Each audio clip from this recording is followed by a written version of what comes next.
에스라서 8장 21절부터 23절 그리고 31절 이렇게 보도록 하겠습니다. 일단 한 절씩 보겠습니다. 제가 먼저 하겠습니다.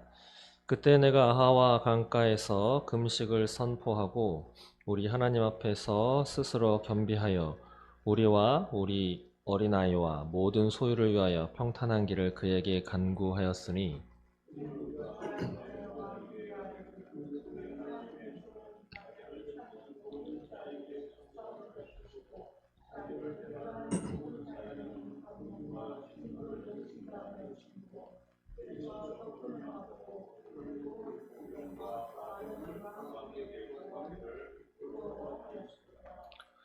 그러므로 우리가 이를 위하여 금식하며 우리 하나님께 간구하였더니 그의 응낙하심을 입었느니라.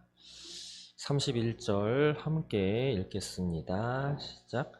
첫째 달 12일에 우리 하나님의 손이 우리를 도우사 대적과 길에 매복한 자의 손에서 건지신지라. 아멘. 네, 감사합니다. 요즘 감기가 낫지 않는 것 같습니다. 특히 목감기가 기침이 어린이집에서도 몽땅 다 목감기 걸려가지고요. 아이들도 기침이 떨어지지가 않아요. 그래서 이게 어쩌면 그 코로나 겪은 이후에 뭐 백신을 맞아서 낫다고는 하지만 그것이 다 또 흔적을 남겨서 뭐 그런 것 같다는 기사도 있고 뭐 유튜브에 그런 떠도는 이야기도 있고 뭐 근데 알 길이 없는 것이죠. 근데 분명한 것은 코로나를 지나고 나서부터는 기관지나 목, 기침, 이 기침이 한번 이렇게 들면 이 낫지를 않는다는 거예요. 병원에 가도. 예전에는 약 먹으면 일주일, 안 먹으면 일주일 낫는다고 하는데 요즘에 약 먹어도 한 달, 안 먹어도 한 달. 그렇게 되는 것 같습니다. 어쨌든 건강을 지키시는 것도 하나님의 사명인 줄 믿습니다. 왜냐하면 우리 몸도 성령이 거하시는 성전이다 라고 이렇게 말씀을 하셨죠. 그래서 초대교회 때 오늘 새벽에도 잠깐 말씀을 드리긴 했지만 영지주의라고 하는 그런 부류의 사람들이 등장을 했습니다. 이단인데 그냥 딱 감리교단처럼 딱 한 교단은 아니고 영지주의라고 불리우는 수많은 교파 그런 사람들이 있는데 그런 사람들 가운데 상당수는 이제 하나님이 우리를 구원하셨잖아. 우리 앞으로의 지을 죄도 다 해결해 놓으셨잖아. 그러니까 우리는 그냥 살아도 돼. 육신은 어차피 썩어질 거잖아. 그렇게 해서 방종을 이렇게 권유하고 그렇게 살아갔던 사람들이 있습니다. 어차피 육체는 썩어서 땅에 묻힐 것이기 때문에 그냥 살아도 돼. 뭘 그렇게 아끼고 그래. 뭐 이렇게 막 살아갔던 사람들도 있습니다. 그러나 성경은 그렇게 이야기하지 않죠. 물론 이 몸은 흙으로 지음받아서 썩겠지만 성경에 보시면 다시 태어날 때 다시 구원받는 그럴 때에는 신령한 몸을 입는다. 근데 그 신령한 몸이 정확하게 어떤 것인지는 모릅니다. 뭐 금덩이로 해가지고 번쩍번쩍 할 건지 아니면 텅스텐이라든가 아니면 뭐 우주 완복선에 들어가는 그 금속 있잖아요. 탄탄한데 가볍고 불에도 몇 천도에도 견디는 뭐 그런 걸지 뭐 그건 아무도 모르는 것이죠. 어쨌든 우리가 부활했을 때는 부활의 몸을 하나님 다시 주신다 라고 약속하셨기 때문에 우리가 지금 입고 있는 이 몸 또한 이 땅에서는 귀하게 성령이 거하시는 성전임을 생각하시면서 귀하게 다루고 또 잘 관리도 하고 그렇게 해야 할 줄로 믿습니다. 오늘 제목은 이렇게 정했습니다. 우리가 의지해야 할 하나님의 손. 보통은 그냥 하나님이라고 보통 하는데 오늘 본문 말씀에 꼭 여호와의 손이라고 하는 단어가 여러 번 나왔기 때문에 이렇게 제목을 정했습니다. 오늘 에스라서 8장까지 왔습니다. 오늘 8장의 말씀을 대략적으로 개관을 해드리자면 주전 458년 경에 바벨론 2차 포로 귀환이 이루어지게 되었죠. 에스라를 중심으로.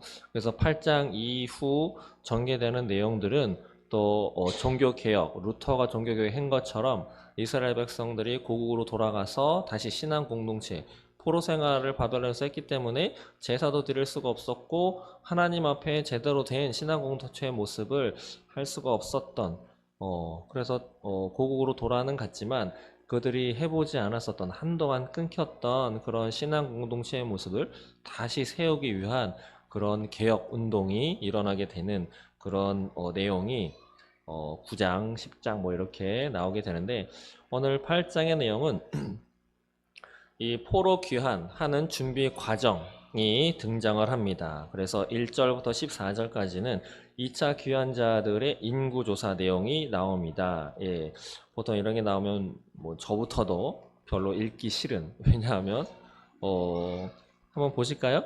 8장 1절 보시면 그들의 계보는 이러하니라 라고 해서 2절에 비나스 자손 중에 게르솜이요 이다말 자손 중에 다니엘이요 다윗 자손 중에는 핫두스요 계속 이렇게 나오죠. 혹시 집에 족보 있으신 분 있나요? 족보 책? 예, 있으세요? 예, 저희도 있어요.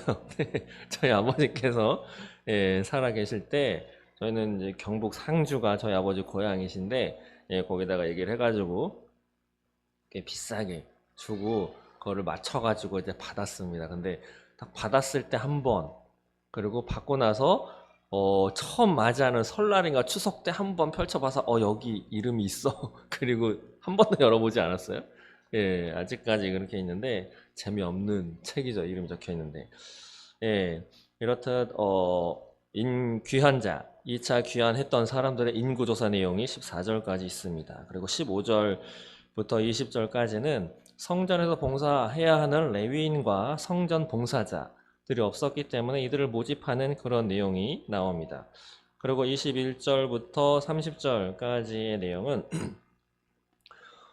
지금처럼 뭐 이동을 할 때 있어서 자동차나 비행기, KTX 뭐 이런 게 아니죠. 예, 이동할 때 그 광야, 사막지대를 걸어서 때로는 낙타를 타고 치마 싣고 이렇게 걸어서 이동을 하고 또 치안이 전혀 되어 있지 않기 때문에 강도, 때강도가 찾아오고 이렇게 되면 뭐 아무런 방도가 없는 거죠. 그냥 손 놓고 당해야 하는 그런 긴 여정의 길입니다. 아시다시피 약 4개월에 걸쳐서 이동을 했기 때문에 4개월이면은 잠도 자야 되고요. 예, 밥도 해 먹어야 되고, 어, 강도대가 들이닥치면 이게 해결할 수 있는 방도가 없는 거죠. 알아서, 각자 도생이라고 하죠. 알아서 살아야 되는.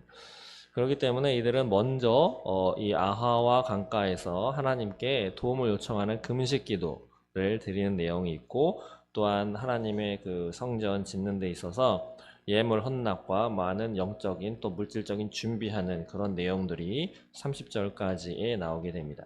그리고 31절부터 34절까지는 무사 귀환하게 된 사실이 기록되어 있는데 그 무사하게 갈 수 있었던 까닭은 하나님이 보호하시고 하나님의 인도하심이 있었기 때문이다 라고 하는 바로 여호와의 손이 도우셨다 그런 내용이 있고 마지막으로 35절부터 36절까지는 귀환한 다음에 감사하다라고 하는 의미에서 제사드린 내용이 기록되어 있습니다.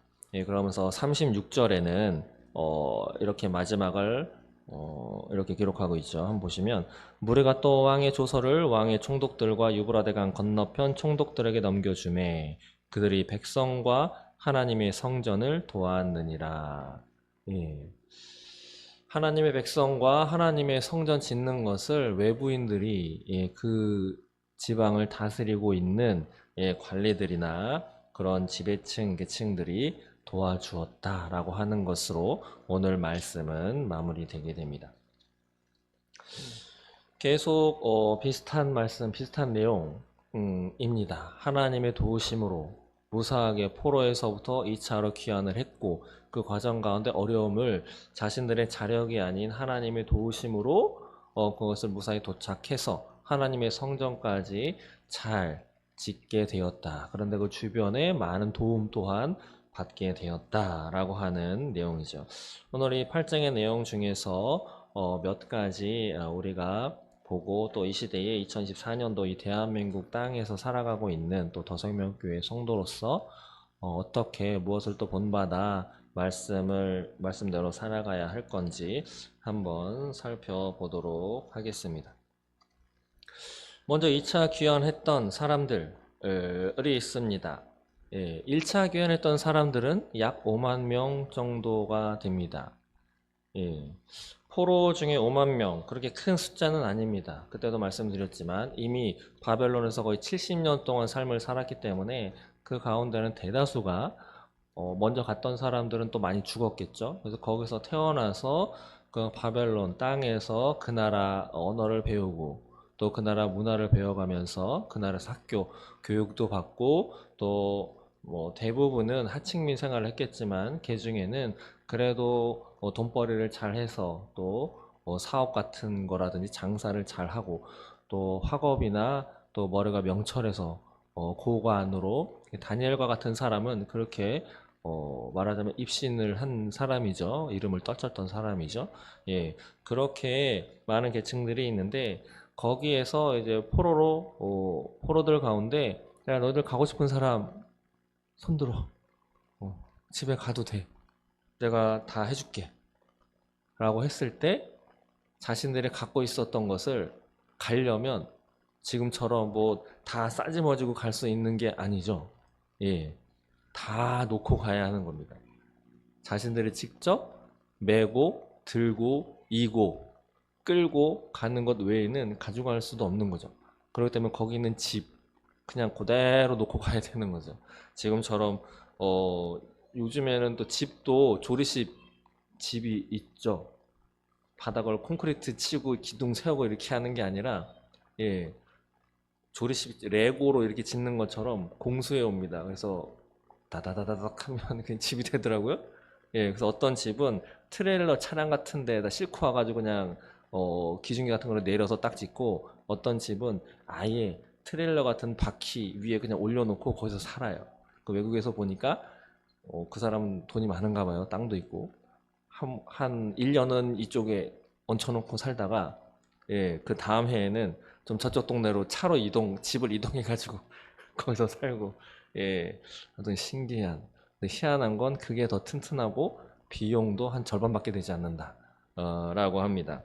우리나라 사람 중에도 어, 저도 새롭게 알게 된 건데 나무로 지은 집이 더 튼튼하다고 해요. 근데 그거를 직접 우리나라에서 지으면 이게 돈이 많이 드는데 외국에다가 그거를 다 요청을 하고 견적을 떼서 갖고 와서 지으니까 그 비용이 절반밖에 들지 않았다라고 하는 그런 내용도 보았습니다.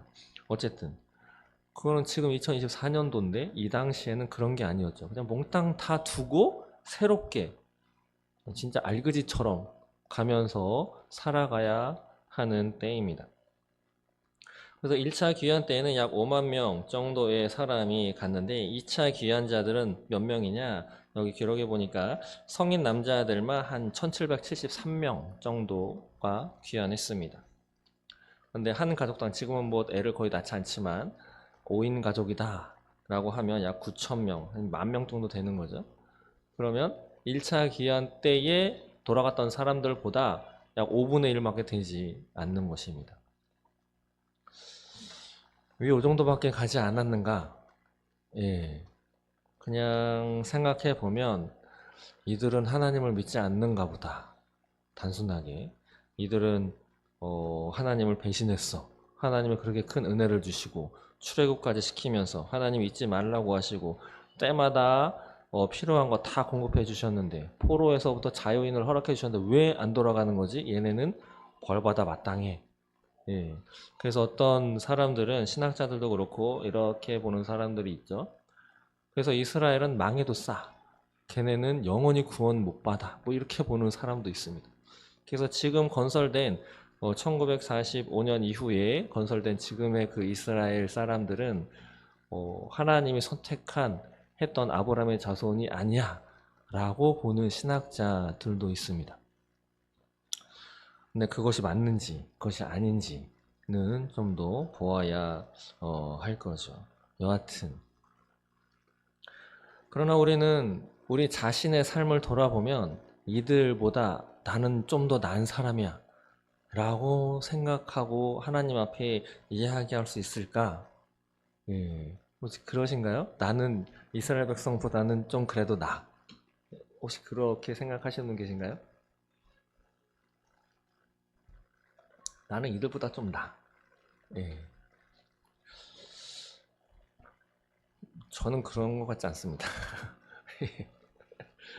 말로는 하지 않더라도 뭔가 좀, 제 생각대로 되지 않는 거라든지 마땅히 이렇게 돼야 되는 건데 만약에 안 돼.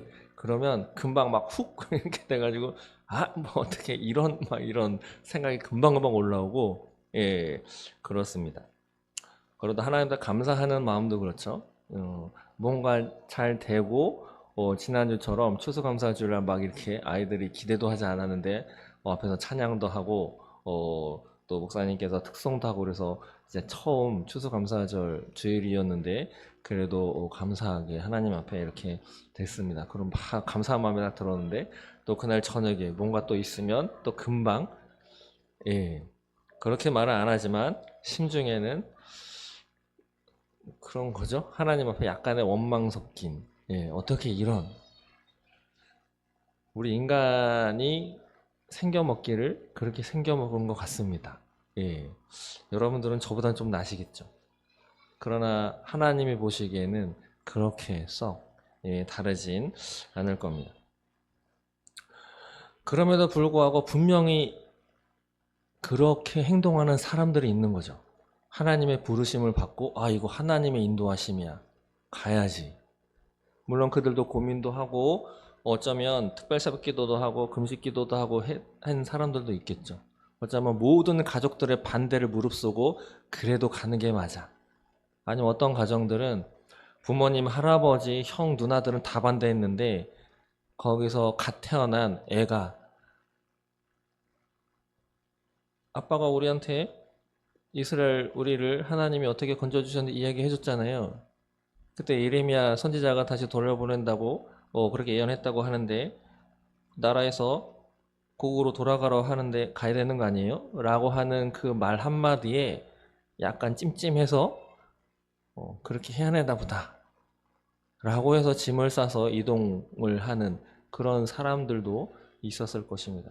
여하튼 이유가 어찌 됐든지 간에 하나님이 허락하신 것 같아 라고 하는 믿음과 생각을 가지고 어쨌든 죽이 되든 밥이 되든 돌아가자 라고 해서 간 사람들 그런 사람들일 것입니다. 1차에는 5만 명, 2차에는 약 10,000명. 하나님의 말씀대로 살아가는 것이 즐거우신가요? 마냥? 쉽게 되시나요? 하나님이 이렇게 하라고 그랬으니까 어려서부터 또 하나님을 만난 그 순간부터 성경을 보시면서 또 강단에서 흘러나오는 또 TV나 많은 매스미디어나 라디오에서 흘러나오는 목사님들의 말씀에 들으면서 그렇지 성경에 이렇게 얘기하니까 저렇게 해야지 라고 하면서 그런 게 쉽게 되시던가요? 결단을 해야 합니다. 그 안에는 무언가 포기하는 것이 있어야 하는 거죠. 그냥 되는 것은 여러분들보다 짧게 산 저이지만 그냥 되는 것은 별로 없는 것 같습니다. 구원 빼놓고 거저되는 것은 없는 것 같습니다. 하나님을 믿는 것. 이 시간에 예배를 선택해서 오셨는데 무엇을 포기하셨습니까? 집에 가서 안락하게 그냥 누워서 편하게 쉴 수 있는 하루에 고단하게 일을 했던 그 힘든 삶의 모습을 좀 그래도 쉬면서 휴식을 취할 수 있는 그 시간을 포기하고 오신 줄 믿습니다. 우리는 무언가 하나님께 대가를 지불해야 합니다. 그것이 그 대가를 지불해서 무언가 얻기 위해서가 아니라 하나님이 우리에게 먼저 무언가 해 주셨기 때문에 하나님이 우리를 구원해 주신 그 구원의 감격과 그 감사한 마음에 우리는 그 감사함에 하나님의 말씀 따라서 살아내는 그런 모습이 우리는 있어야 할 줄로 믿습니다. 구원받은 그리스도인으로서 마땅히 해야 할 바가 있는 것이죠. 또 하나님 앞에 예배자로 살아가는 예배자로서의 모습에 마땅히 해야 할 바가 있는 것이죠. 이스라엘 백성들이 노예 생활할 때 하나님이 건져내신 이유는 나를 예배하고 나를 찬송하게 하려 함이라 라고 말씀하신 것처럼 하나님이 우리에게도 나를 예배해라, 나를 찬양해라 그렇게 말씀하고 계신 줄 믿습니다. 그래서 예수님이 오셨을 때도 예수님의 제자가 된 사람들은 무언가 다른 사람들이었습니다. 예수님이 그들을 부를 때 그들은 머뭇거리지 않았습니다. 대부분의 사람들이 어부가 많았죠. 예, 그런데 성경에 보시면 그물도 버려두고 배도 버려두고 그 즉시 예수를 따르니라. 어쩌면 그렇게 예수님의 말씀을 딱 듣자마자 바로 결단해서 다 포기하고 예수님을 따랐기 때문에 예수님의 제자가 되지 않았을까. 물론 예수님이 부르셨고 택하셨다가 먼저이지만 그 택하고 부르셨다 그 부르심에 그래도 제대로 반응했던 사람들이 12 제자였습니다. 그래서 예수님은 재물과 하나님은 동시에 겸하여 섬길 수 없다. 무언가 포기를 해야 하는 거죠. 선택을 해야 하는 것입니다. 지금은 포스트 모더니즘이라는 말도 너무 오래된 말이죠. 다원주의라고 하는 말도 너무도 오래된 말입니다. 해체주의라고 하는 말도 좀 오래되었죠. 다 해체되어지고 기준도 다 없어지고 내가 기준이야. 내가 행복하면 되지. 그냥 들으면 맞는 말 같지만 그것은 너만 옳은 거 아니고 나도 옳아. 그걸 성경과 대비돼서 성경을 바라보고 하자면 우리는 성경 말씀이 절대적이죠. 왜냐하면 하나님의 말씀이기 때문에. 뭐 사람들이 이러저러한 논문으로 이러저러한 이야기를 하고 하는데 성경이 아니야. 그러면 우리는 아닌 것입니다. 우리 머리와 우리 가슴으로 그 논문이 맞는 것 같은데 라고 해도 성경에서 아니야. 그럼 아닌 것이고 다른 것들이 그렇다. 아니다. 그런데 성경이 이게 맞아. 라고 하면 그게 맞다. 라고 인정하는 사람들이 인정해야 하는 사람들이 바로 우리인 줄 믿습니다. 그런데 그것이 자꾸 흔들리고 있는 것이죠. 오늘 이 시간 그래도 어쨌든 어떤 과정을 겪었던지 간에 약 10,000명 되는 사람들이 자신들의 모든 것을 포기하고 하나님의 말씀이다 라는 믿음 하나로 고국으로 그 먼 거리를 약 1,500km 되는 거리를 걸어서 이동해서 가는 그 어려움을 선택한 그 사람들의 선택과 같이 우리도 오늘을 살아갈 때 또 내일을 살아갈 때 하나님의 말씀대로 살아가고자 선택하는 또 결단하는 또 무언가 포기하는 저와 여러분 되시기를 소망합니다. 또 여기 보시면 1차 때에도 레위인은 되게 조금 같습니다. 레위인은 성전에서 봉사하는 사람들이죠. 성전 문을 지키거나 하나님 제사를 지낼 때 일을 하는 사람들인데 오늘 15절 말씀 보시면 이렇게 이야기하고 있습니다. 내가 무리를 아하와로 흐르는 강가에 모으고 거기서 3일 동안 장막에 머물며 백성과 제사장들을 살핀즉 그 중에 레위 자손이 한 사람도 없는지라. 예. 마땅히 있어야 할 레위인, 하나님의 성전에서 일하는 그 레위인, 어떻게 한 사람도 없었을까요? 그래서 에스라는 사람들에게 명령을 해가지고 성전에서 일할 사람들을 불러오라 모으기 시작합니다. 그래서 18절 보시면 우리 하나님의 선한 손의 도우심을 입고 그들이 이스라엘의 손자 레위의 아들 말리 자손 중 한 명철한 사람을 데려오고 또 세레비아와 그의 아들들과 형제 18명과 라고 하면서 19절에도 그렇고 20절에도 보시면 성전 일꾼은 220명이었는데 뭐 이 정도 해서 사람들을 모으게 되죠. 무엇이 생각나시나요? 예, 예수님이 하신 말씀 가운데 잔치를 벌여서 초대장을 돌렸는데 나는 이러해서 못 가고 난 저러해서 못 가고 다 거절하니 그 왕이 그러면 종들을 시켜서 저 바깥에 있는 아무나 다 데려와라. 예. 저는 그 내용이 생각나더라고요. 하나님이 보시기에 마땅히 와야 할 사람이 있죠. 마땅히 와야 할 사람. 마땅히 있어야 할 장소에 있어야 할 사람. 사단이 왜 사단이 됐느냐? 보시면 원래는 천사장이었죠. 하나님을 찬양하는데 앞장서서 했던 그 존재. 예, 루시엘이라고 불리었던.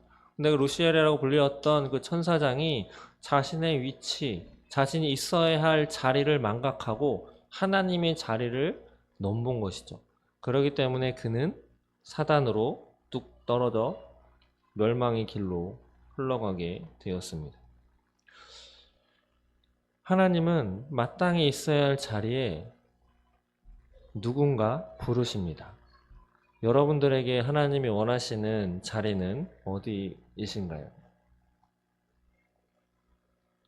또 가야 할 곳도 있습니다. 근데 그러한 곳이 내가 가고 싶은 건지 아니면 하나님이 가기를 원하시는 건지 거긴 또 해야 할 것도 있죠. 이것이 내가 하고 싶어서 하는 건지 아니면 하나님이 하라고 요청하고 계시는 건지 우리는 그것을 분별해야 할 것입니다. 그렇지 않으면 하나님이 나 아닌 다른 사람을 그 자리에 세우실 겁니다. 지금 이 자리도 마찬가지인 거죠. 제가 후임으로 와서 더생명교회 담임이라고 하는 그 직책을 지금 맡고 있는데 제가 제대로 하지 않으면 이 자리를 제가 예배 때마다 지키지 않고 또 예배 드리지 않는 시간에 다 비워놓고 딴짓을 하고 있다면 하나님은 야, 너 필요 없어. 다른 사람을 선택해서 이 자리에 앉히실 겁니다. 왜냐하면 하나님은 하나님의 일을 하시기 때문이죠. 나 아니면 안 돼. 예. 그 생각을 삶을 살아가면서 많이 바뀌게 되죠. 어릴 때는 이 지구는 나 때문에 돌아가는 거야. 나 없으면 뭔가 큰일이 날 거야. 라고 다들 생각하지만 인생을 살아가면서 예, 나 없어도 돌아가는구나. 라고 하는 것을 성인이 되고 좀 성숙해지면서 그런 것을 많이 느끼게 되는 거죠.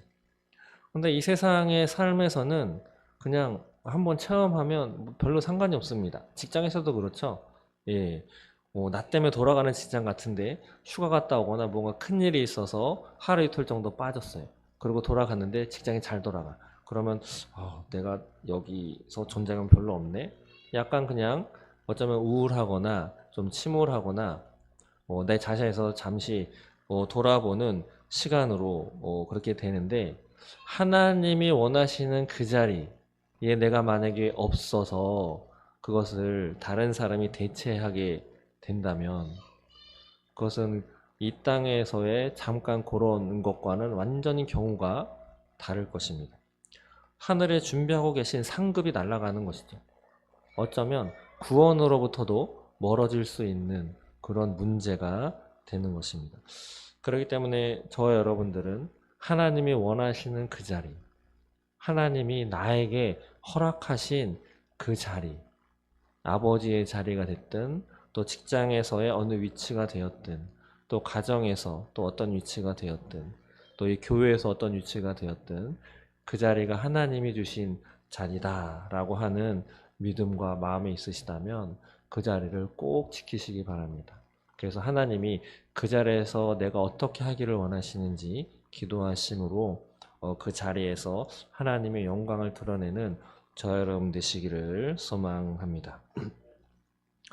그리고 이들은 돌아갔는데 왜 그 고국 땅에 돌아갔느냐? 유대인들이 그랬죠. 예수님이 왔을 때 제자들도 물론 그 당시에는 로마가 지배했기 때문에 우리나라가 일제가 지배했던 것처럼 독립이 최우선 과제였습니다. 그런데 예수님의 뜻은 전혀 달랐죠. 예, 그냥 죽으셨습니다. 더 큰 뜻을 위해서. 근데 예수님이 오셨을 때 우리 이스라엘을 다윗이 번창했던 그 다윗의 왕가를 다시 세워줄 것이야. 정치적인 독립과 정치적인 번영을 생각했는데 예수님의 생각, 하나님의 생각은 전혀 달랐습니다. 그렇기 때문에 그들은 예수를 잡아 죽일 논의를 했던 사람들이죠.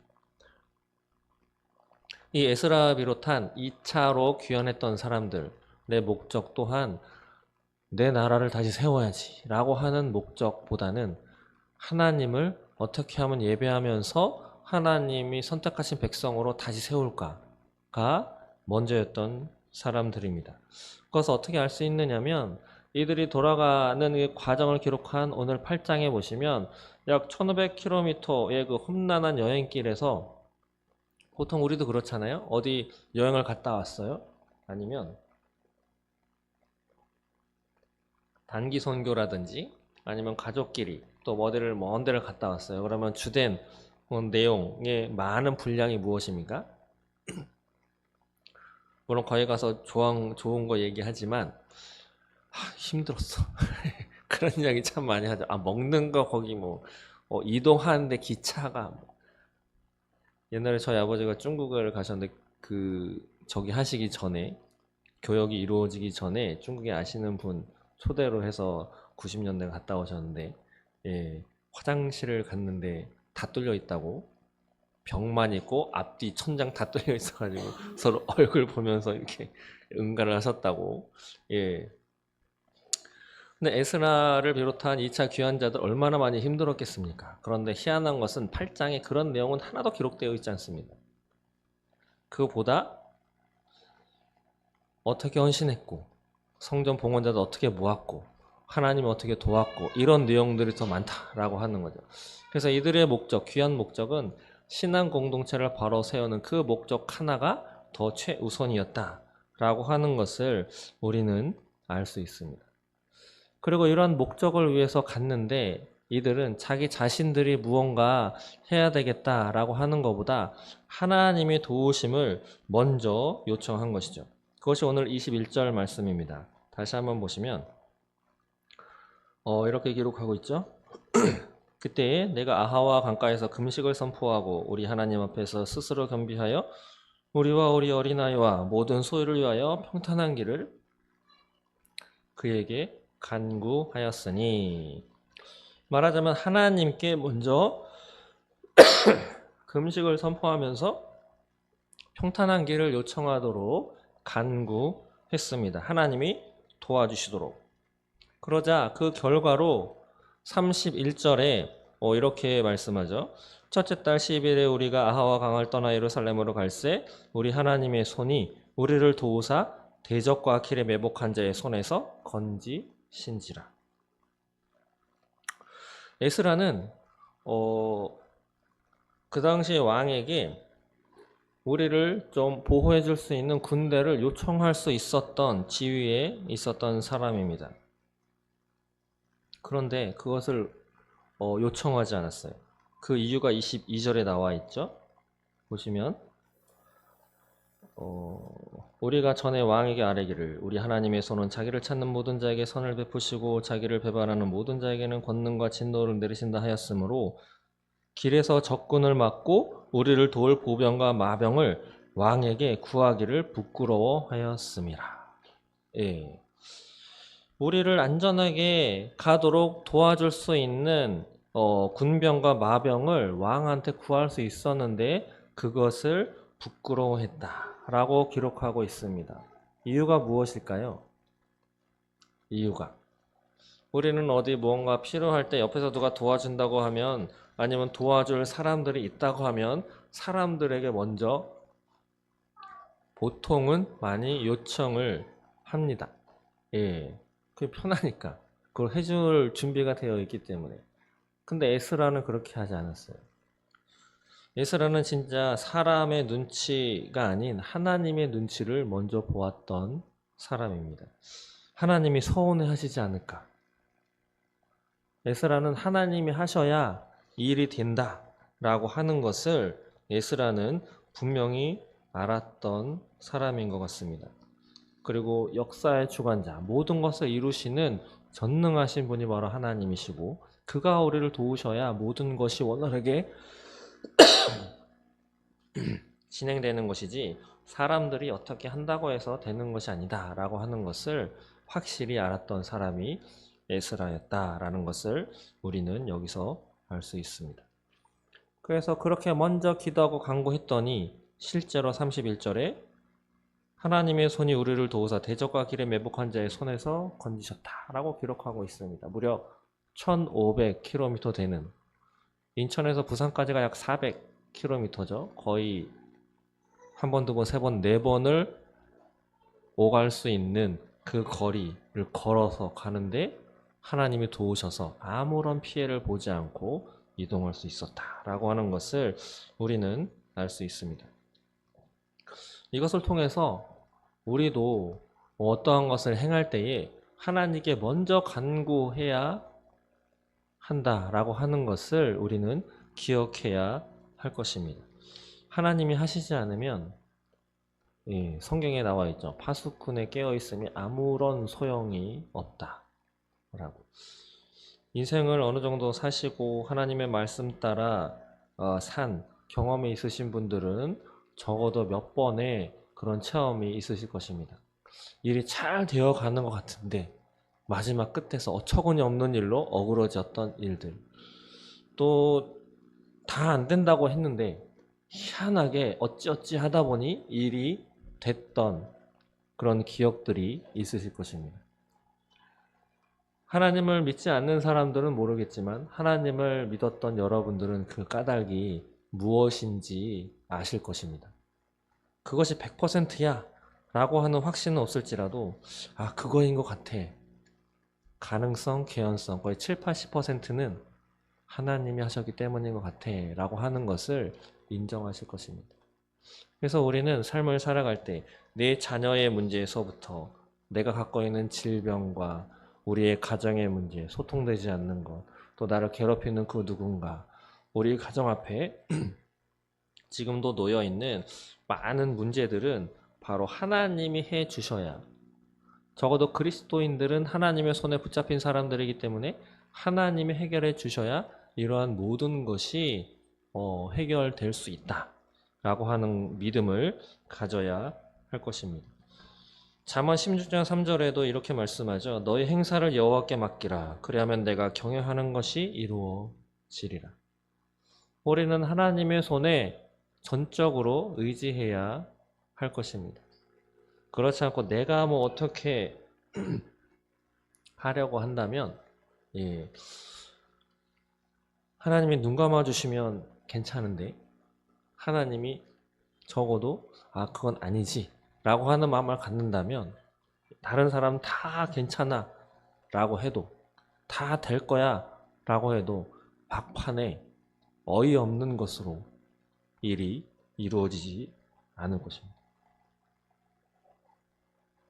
그리고 하나님이 도우신다면 남들 다 안 된다고 하더라도 희한하게 그 일이 이루어지고, 그 일을 통해서 여러분들의 삶을 통해서, 또 여러분들을 통한 그 일의 결과물, 열매를 통해서 사람들이 저 사람, 저분한테 하나님이 있는 것 같아, 하나님이 해주신 것 같아, 하나님이 엄청 사랑하시나 보다, 이러한 이야기들을 들으실 줄로 믿습니다. 말씀을 마치겠습니다. 에스라 8장, 긴 여정을 이동했던 사람들, 그들이 갖고 있었던 목적, 그리고 그들이 그거 목적을 이루기 위해서 포기해야 했던, 또 그들이 결단해야 했던 것은 무엇이었는지, 그리고 그것을 이루기 위해서 그들은 무엇을 먼저 했는지, 포기도 했고 많은 것을 했지만 결국은 하나님이 해주셔야 모든 것은 이루어지는 것이죠. 그래서 우리는 가장 먼저 해야 할 것은 하나님 앞에 다 맡기고 기도하는 것인 줄 믿습니다. 하나님이 해주셔야 우리의 건강도, 우리의 인생길도, 우리의 죽음의 문제도, 우리 자녀들의 인생 문제도, 우리 손주들의 교육의 문제도 해결될 줄 믿습니다. 또 그것을 위해서 더생명교회 형제 자매된 여러분들 함께 중보기도도 해주시면서 함께 하나님 안에서 자녀로서 올곧게 살아가는 저 여러분 되시기를 소망합니다.